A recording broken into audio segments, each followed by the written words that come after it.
جس میں 7 حصے ہوں گے, 30, 35, 40 ہزار روپے کا شیئر بنے گا, وہ افورڈیبل ہوگا, وہ کر سکے گا.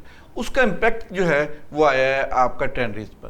اور جو ٹینریز ہے وہ جو ہے اتنی ڈیمانڈ تھی, وہ اس ڈیمانڈ پورا نہیں. اچھا ہمایوں صاحب, پچھلے کوئی 3-4 سال ہم دیکھیں تو جو بقرہ عید پہ کھالیں جمع کی جائے ان کا آپ دیکھتے ہیں ریٹ ہی کوئی نہیں ہوتا تھا. لوگ تقریباً مفت کھالیں وہ دیتے تھے, اور جو ٹینریز ایسوسیشن یا جو لیدر کے جو ٹریڈرز تھے وہ لوگوں کو اس کی قیمت نہیں دیتے تھے, پیسے نہیں دیتے تھے. تو یہ کیا وجہ ہے کہ ایک جانب تو مفت وہ کھالیں اٹھاتے ہیں, لیکن لیدر پروڈکٹس آپ فنش پروڈکٹ دیکھیں تو وہ آسمان کو قیمتیں چوری ہوتے ہیں ان کی. یہ جو ہے نا پہلے 2020 تک جو ہے نا اس کی پرائس ملتی رہی تھی, لیدر کی پرائس جو تھے وہ خریدتے تھے. پھر اس کے بعد جو کرونا آیا, کرونا کے 2-3 سال 4 سال جو ہے اس کے بعد وہ جو ہے نا اس کی کوئی پرائس نہیں تھی, گزشتہ سال بھی نہیں تھی. ہاں نہیں تھی, اور لوگ جو ہے نا اوائڈ کر رہے تھے کہ نہ ہی اٹھائیں, کیونکہ ان کے ٹرانسپورٹیشن چارجز, سارے چارجز اتنے بڑھ جاتے تھے کہ ان کے لیے افورڈ نہیں کرتے. لیکن اس دفعہ جو ہے نا کیونکہ شارٹ فال ہوگی, اور کافی شارٹ فال ہوگی, اور چھوٹے جانوروں کی شارٹ فال ہوگی, اس لیے جو امید ہے کہ یہ پرائس اس دفعہ نکلے گی کوئی نہ. اچھا ہمایوں صاحب, اوورآل ہم اکانومی کی صورتحال دیکھیں, پاکستان کے اندر تقریباً ہر بزنس, ہر سیکٹر اس وقت پریشان نظر آ رہا ہے, جس میں بالخصوص انڈسٹری, ایگریکلچر اور جو تاجر ہیں وہ بھی. اس کی بنیادی وجہ کیا ہے کہ اتنی پریشانی کیوں کاروباروں کے اندر اتنے لوگوں کو ہو چکی ہے؟ ایک تو یہ ہے کہ ہمارے ہاں جو مہنگائی ہے وہ لوکل فیکٹر سے زیادہ انٹرنیشنل فیکٹر بھی ہوتی ہے. کوئی تھوڑی سی انٹرنیشنل, جیسے امریکہ ایران کی جنگ ہوئی تو سارا امپیکٹ پاکستان پر آ گیا. حالانکہ ریجن میں کوئی اتنی زیادہ چینجز نہیں آئی, مگر پاکستان میں جو ہے نا بہت زیادہ امپیکٹ آیا ہے. سب سے زیادہ افیکٹ ہوا ہے آپ کے پیٹرول پرائسز پر. پیٹرول پرائسز بڑھی ہیں تو اس سے ساری اکانومی. اچھا ہمایوں صاحب ایک منٹ, پیٹرول پرائسز پوری دنیا میں بڑھی, افیکٹ جس طرح آپ نے کہا پوری دنیا پہ آیا. پاکستان میں بڑھی ہیں 62%, انڈیا میں بڑھی ہیں 3%, بنگلہ دیش میں بڑھی ہیں 14.5%. اب پاکستان کے اندر اتنی کیوں بڑھا دی گئی ہیں؟ اب پاکستان میں جو ہے نا بیسیکلی ہے ہم IMF پروگرام کے تحت چل رہے ہیں. IMF پروگرام میں جو ہے نا آپ کو اگر تھوڑی سی چیز ہوگی تو زیادہ امپیکٹ دے گی, اور اس کا ہی امپیکٹ آیا کہ آپ کا جو ہے نا جو ہے پرائسز بڑھی ہیں اور اکانومی پر جو ہے نا بوجھ بڑھا ہے, جس کی وجہ سے نا عام آدمی بہت زیادہ متاثر ہوا ہے. اور اس کی وجہ سے ٹرانسپورٹیشن وہ بڑھ گئی ہے, گروسری آئٹم ساری چیزیں بڑھ گئی ہیں, اور جو انفلیشن ریٹ جو ہے 10.5% تھا وہ انہوں نے اس دفعہ جو ہے نا 11.5% بنایا. اس کا امپیکٹ یہ سارے امپیکٹ جو ہے نا یہ مہنگائی کے ہی. ہمایوں صاحب 2 امپورٹنٹ چیزیں ہیں, ایک پیٹرول اور ایک بجلی. چلیں پیٹرول کے اوپر جنگ کی وجہ سے ایک امپیکٹ آیا, پیٹرول پوری انٹرنیشنل مارکیٹ میں مہنگا ہو گیا. جو بجلی ہمارے ہاں اتنی مہنگی ہے, اور یہی کہا جا رہا ہے کہ ہماری انڈسٹری جو اس وقت تباہی کے دھانے پر کھڑی ہے یا بند ہو رہی ہے, اس کی بنیادی وجہ مہنگی بجلی ہے. اب کیا یہ حکومت کی غلط پالیسیاں نہیں ہیں؟ سابقہ جو بھی حکومتیں رہی ہیں جنہوں نے IPPs کو اس وقت لے کے آئے, ان کے ساتھ اتنے سخت معاہدے کیے, اور آج پاکستان کی قوم پوری اس گلے میں توق کی صورت میں وہ IPPs کو بھگت رہے ہیں. یہ آپ کی بات بالکل ٹھیک ہے, یہ سارا مسائل IPPs کے ہیں, اور آپ کی اتنے زیادہ ان کی چارجز ہیں. ہمیں اگر بچایا ہے تو سولر نے بچایا ہے, کسی حد تک اگر بچایا ہے تو سولر نے بچایا, ورنہ 11-12 ہزار میگا واٹ جو ہے بجلی آ رہی ہے سولر سے. اگر یہ نہ آتی تو آپ کی پرائسز جو ہے نا عام آدمی سے وہ قابل برداشت نہیں ہونی تھی. جہاں تک ہے آئل پرائسز, اس کا بجلی کی پرائسز کا, وہ ہے آئل کا پرائسز بڑھی ہیں تو اس کا امپیکٹ اس پر بھی آیا, ایک نیچرل فیکٹر ہے اس کی وجہ سے. اور کیونکہ ہمارے یہاں ڈیزل پر اور فرنس آئل پر آئل کی پرائسز ہوتی ہیں تو اس کی وجہ سے اس کا امپیکٹ آیا, اور وہ کافی بڑھی ہیں اور کافی اس کا جو ہے نا. لیکن ہمایوں صاحب دوسری جانب آپ دیکھیں کہ ہم ان کو کیپیسٹی چارجز دے رہے ہیں. اب بہت سارے ایسے بھی IPPs ہیں جنہوں نے ایک یونٹ بھی پروڈیوس نہیں کیا ہوتا, لیکن وہ اپنے کیپیسٹی چارجز دے رہے ہیں اکارڈنگ ٹو ایگریمنٹ. کیا اس کو ریویو نہیں کیا جا سکتا ان ایگریمنٹس کو؟ انہوں نے کچھ ریویو کیے تھے, یہ کیونکہ ہیں کافی جو ہیں پولیٹیکل پرسنالٹیز ہیں ان کے ہیں, اور ان کے ریویو نہیں بھی ہوئے, اور اس کا امپیکٹ یہ ہے کہ آپ کو مہنگی بجلی برداشت کرنی پڑ رہی ہے, خریدنی پڑ رہی ہے. یہ جو IPPs ہوئے تھے اس میں زیادہ پولیٹیکل تھے, پولیٹیکل پرسنالٹیز کے تھے جس کا امپیکٹ جو ہے نا آپ کو عوام کو لوگوں کو بھگتنا پڑ رہا ہے. اچھا جی، دوبارہ عید کی طرف آتے ہیں. ایک اور چیز ہمیں دیکھنے کو ملی کہ منڈیوں کے اندر جو بیپاری حضرات اپنے جانور لے کے آتے تھے وہ سرکاری محکموں سے بڑے تنگ ہیں. ان سے ہر جانور کی 200 روپیہ فی جانور ان سے ایک علیحدہ فیس لی جاتی ہے، پانی کے علیحدہ پیسے لیے جا رہے ہیں، جگہ کے علیحدہ لیے جا رہے ہیں.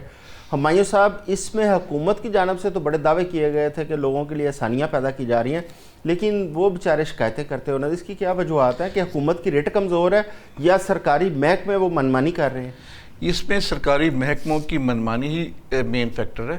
پرائسز تو ہیں، بڑی ہیں، اس کی جانوروں کی پرائس تو بڑی ہیں، لیکن ایک بہانہ بنا کر انہوں نے ایک بہت زیادہ ایک انکریز دے لیا کہ جی ہمارے اتنے ٹیکسیز ہیں، ہماری اتنی بلٹیاں ہیں، اتنے ٹرانسپورٹیشن چارجز ہیں، اتنے زیادہ ملا کر انہوں نے اس کو وہ دیا ہے. یہ ایک حکومت کو اس کو ریویو کرنا چاہیے اور ایک ایسا سسٹم بنانا چاہیے کہ ان کو صرف سنگل یا ون ونڈو آپریشن کے تحت ان کو آپریٹ کرے اور اس کو منیمائز کر کے ٹیکس وصول کرے. اچھا، دوسرا ایک چیز اور، اس وقت کیونکہ گلف کے اندر وار کی وجہ سے بہت ساری چیزوں کی ایکسپورٹ نہیں ہو پا رہی اور بالخصوص جو ایئر سروس کے ذریعے ایکسپورٹ ہوتی تھیں وہ رکی ہوئی ہیں. کیا پاکستان کا میٹ جو گلف کے اندر جا رہا تھا اس وقت جا رہا ہے؟ اگر نہیں جا رہا تو ہمارے جانور سستے کیوں نہیں ہوئے؟ پھر سستے ہونے چاہیے تھے. جو ایکسپورٹ ہے گلف کی، اس میں جو ہے جیسے ہماری ایگریکلچر کی ہے، ایگریکلچر آلو 20 روپے کلو مل رہا ہے، باقی سبزیاں بھی جو ہے نا بہت مینیمائز کی ہیں price as compare to previous. اس میں پرائسز کم ہیں. میرا کویسچن کا مقصد یہی تھا کہ آپ افغان بارڈر بند ہونے کی وجہ سے ہماری جو ایگریکلچر پروڈکٹس ہیں ان کے اوپر امپیکٹ آیا. اگر وہاں پہ گوشت نہیں جا رہا پاکستان سے گلف کے اندر تو پھر یہ بکرے اور یہ جانور بھی سستے ہونے چاہیے تھے. یہ ایک امپیکٹ آنا چاہیے تھا مگر وہ ریفلیکٹ نہیں ہوا. اگر وہ ریفلیکٹ ہو تو پرائسز جو ہے نا کافی نیچے آ جائے، لیکن یہ ریفلیکٹ نہیں ہوا اس میں. تو کیا اس پہ یہ سمجھ سکتے ہیں کہ پھر ہماری لائف سٹاک پروڈکشن میں بھی کمی آئی ہے؟ لائف سٹاک پروڈکشن میں اتنی کمی نہیں آئی، اس کی اس میں کمی نہیں آئی، لیکن یہ ہے کہ پرائسز جو ہے نا کافی نیچے نہیں آئیں. اور یہ ایک واقعی المیہ ہے. لوگ جو ہے نا ابھی مارکیٹ میں، جیسے آج میں گیا ہوں منڈی گیا ہوں تو جانور بہت ہیں اور لوگ خریدار نہیں ہیں اور وہ سرپلس ہے. میرا خیال ہے کہ عید پر یا عید سے ایک دن پہلے جو ہے پرائسز کافی نیچے آ جائیں گی. مگر ابھی ان کو عادت پڑی ہوئی ہے کہ ایک ہائی پرائس پر لینے کی یا بیچنے کی، مگر یہ ہے کہ خریدار نہیں ہے، بالکل خریدار نہیں ہے. اور اس کا امپیکٹ ضرور آئے گا کہ اب آخری دن یا عید والے دن پرائسز کافی نیچے آئیں گے. اچھا ماہر صاحب، بہت شکریہ، آپ نے ٹائم دیا. ہم نے کوشش کی کہ پاکستان کے اندر جو قربانی کے جانوروں کی قیمتیں اتنی زیادہ ہیں اور لوگوں کی قوت خرید کم ہے، اس کی کیا وجوہات ہیں، اس کے اوپر بات کی. آج کے لیے اتنا ہی. اگلے ہفتے دوبارہ آپ کی خدمت میں حاضر ہوں گے. جو پاکستان اپنا کردار ادا کر رہا ہے ایران اور امریکہ کی جنگ میں، اس میں اس امید کے ساتھ کہ اس وقت تک امن معاہدہ ہو چکا ہوگا اور دنیا کے اوپر یہ جو جنگ کے بادل منڈلا رہے ہیں کم از کم یہ ختم ہو چکے ہوں گے. اپنا خیال رکھیے گا. اللہ حافظ.